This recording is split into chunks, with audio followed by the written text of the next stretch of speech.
jer to je, kako kažem sad, kad sam počinjao kao klinac sa 12 godina u Vranjskom pozorištu, sve te neke komponente glume koje su u stvari efektne i koje su ozbiljne samo kad ti neko objasni, u stvari imitacija služi da bi čovjek naučio svoj organizam i da bi naučio sutra da pravi lik s polja.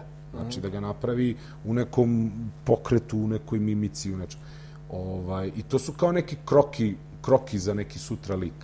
Sad to je mene ko klinca interesovalo i bili su popularni tada ovi Indeksovo radio pozorište i Mićko koji je neprikosnoven u tome. I ja sam u stvari, Mićko mi je služio da kod određenog čoveka prepoznam šta je, jer uvek u imitaciji ima jedna stvar na koju se čovjek osloni, koju skine, da li je to pokret rukom, a sve ostalo može ostati privatno i dovoljno je da se prepozna. Imitacija je dovoljno da se prepozna ko je taj čovjek. Sad ima, recimo, ovaj mlađi kolega iz Narodnog pozorišta, Nenad Maričić. Dobro. To je od instrumenata, životinja, vrata u autobusu i tako da. Srđan Timarov isto, mislim, ništa to njih ne devalvira kao glumce, to što su odlični imitatori. Ali, naprotiv, to je još bolja stvar. I s tim što je mene nekako to polje skoro sad, evo, desi se neka tako nešto na televiziji i sve progovorim odjednom kao neko, ovi se ostali nasmiju. Ne, ali to sam htio te pitati, ko ti je interesantan ovako za imitiranje od tih javnih ličnosti? Koji ti je sad zanimljiv lik koji bi onako skinuo ovako? Pa ne znam šta ja znam. Ima sad, veliki brat sad ide VIP kao, pa ja gledam zbog Milančeta, Švabe. Jasno, da. On mi je dobar drug jer smo, između ostalog na Rodama smo se upoznali i stvarno je divan dečko, onako, vrlo vaspitan i smer ne bi rekao uopšte kad pogledaš, a ne mislio bi daj kao, dečko je stvarno par excellence. Onaj balkanski Iron Man, najjači čovjek na Balkanu, Ervin, je li tako? A, Ervin, da. Ervin mi je dobar za imitiranje. Mislim, i što je, nama je Vlada Jeftović govorio, pazite sad, to smo na drugoj godini radili, kaže, pazite sad, tačno pogledajte, postoje ljudi koje imitiramo zato što ih volimo. Postoje ljudi koje imitiramo zato što ih ne volimo. I nekoga ulepšamo time što nam je simpatičan, a nekome istaknemo neku lošu osobinu zato što ga ne vatio. Tako da se i te imitacije dele. Dobre su, one su dobar su trening za glumca. Nauči se glumac da brzo razmišlja, da brzo prepozna već u čitanju teksta, da prepozna šta je okosnica lika oko koje pleteš ostatak radnje, okolnosti, sukoba. Bio mi je Mićko gost i onda smo baš pričali o tome ko je njemu inspirativan da imitira i on je rekao da nikad ne bi verovatno mogao da uradi sa, na primjer, predsjednikom Srbije Borisom Tadićem, jer prosto ga je teško imitirati. On nema nikakvih... Da, on nema u govoru, u načinu ophođenja, nema ništa specifično. Ima u nekom hodu bi možda moglo da se nađe. Taj neki takozvani izvežbani opušteni. Navežbani opušteni, koji nije ništa neafirmativno ne govorim, nego jednostavno vidi se da je rađeno sa tim. U svakom slučaju sam se naslušao priča da su i kroz istoriju sa Hitlerom je radio glumac. Pa da. Mislim, i to je jedan od najboljih glumaca u Nemačkoj ikada, sad ne mogu da se setim njegovog imena, ali to javno govorenje, to je veoma bitna stvar. Mislim, mi smo na prvoj godini akademije već išli, na pravnom fakultetu se organizuje to takmičenje u besedništvu. I besedništvo se deli na političko, vojno, lirsko, rodoljubivo i tako dalje i tako dalje. Sad na pravnom se organizuje to političko, ekonomsko, to besedništvo. Mi odemo kao studenti fakulteta dramske umjetnosti, pokažemo svako od nas, ne znam ja, vojničku, ovaj moj drugar političku, ovo ono, oni nama izaplaudiraju i onda mi prisustvujemo tom takmičenju. Tu stvarno ima materijala da se glumac angažuje, glumac, reditelj, pedagog, teatrolog, teoretičar, bilo ko, koji bi mogao tim ljudima da objasni šta su smernice govorenog, jer ako je sve važno, onda ništa više nije važno. Treba u tekstu izvući par nekih vrhova koje treba naglasiti, ovo ostalo treba reći kao informacija. I tako sad da ne nabrajem... Ovo je interesantno isto, jednom prilikom si rekao i to mi je bilo zanimljivo, onako i smešno, i kažeš, citirat ću ovo, da kaže ovakvog debelog i ludog su me primili na fakultet dramskih umetnosti.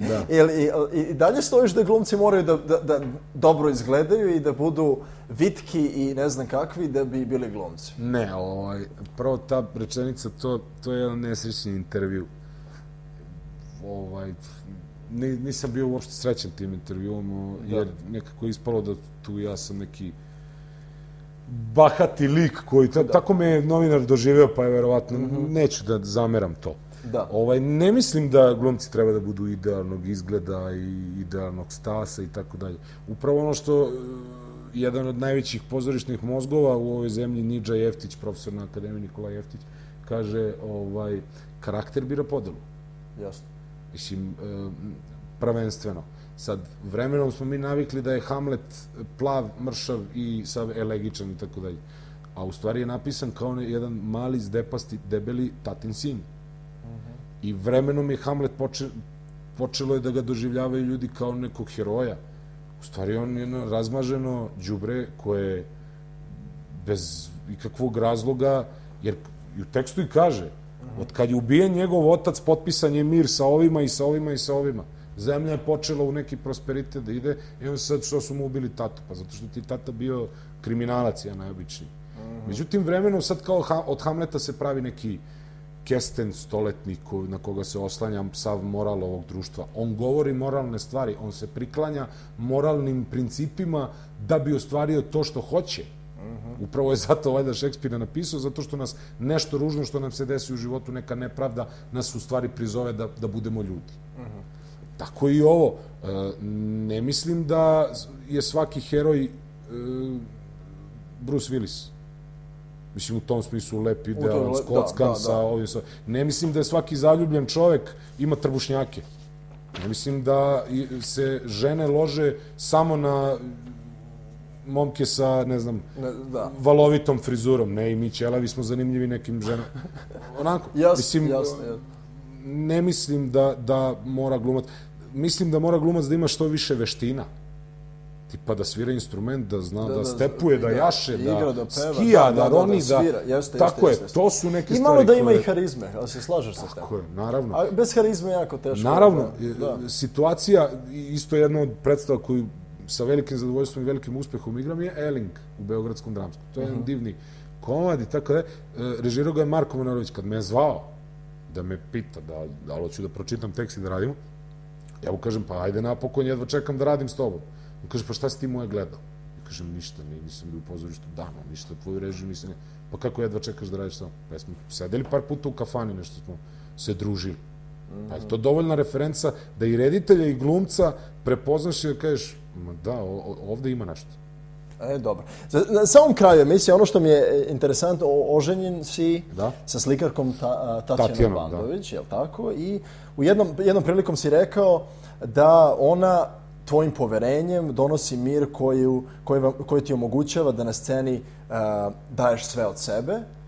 I onako čini mi se i po tvojoj karijeri i po nekom privatnom životu moglo bi se reći da si srećan čovjek. Jesam.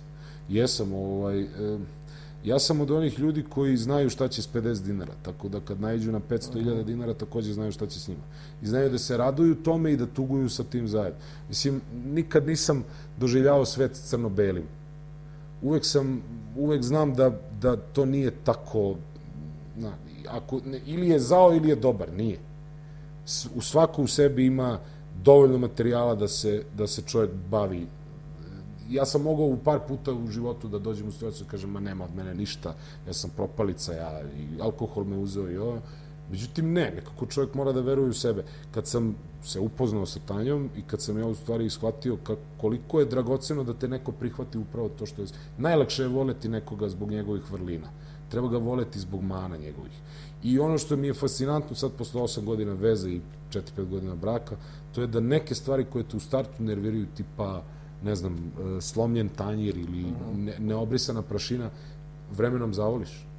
Vremenom ti te stvari budu, zar je moguće. Tako da, samo treba se pustiti tu. Hvala što ste odvojili vreme za Art televiziju, za emisiju 30 minuta. Puno sreće. Gledalci mogu da gledaju, znači, ono kao Ljubav, reprizu i dakle... 12:30 radim. Očekujemo premijeru Neprijatelja i gledajte sve predstave Ljubomira Bandovića, Čejf, Dervišni smrt, Pokojnik, Eling, Ženitba. Da li ima, sad će da se u ateljevu nešto počne da se radi. Nemoj zaboraviš nešto. Možda sam Zamerit ću. Falsifikator. Eto. Hvala ti još jedno što si odvojio vreme za televiziju. Poštovani gledalci, gledali ste 30 minuta. Ja sam Dejan Jelača. Ostanite uz Art za sve one emisije koje ste propustili, a želite da pogledate. Idite na YouTube, dakle Dejan Jelača 30 minuta. A za sve vaše predloge, sugestije i kritike možete mi pisati na Facebooku Dejan Jelača Show. Ostanite uz Art. Laku noć.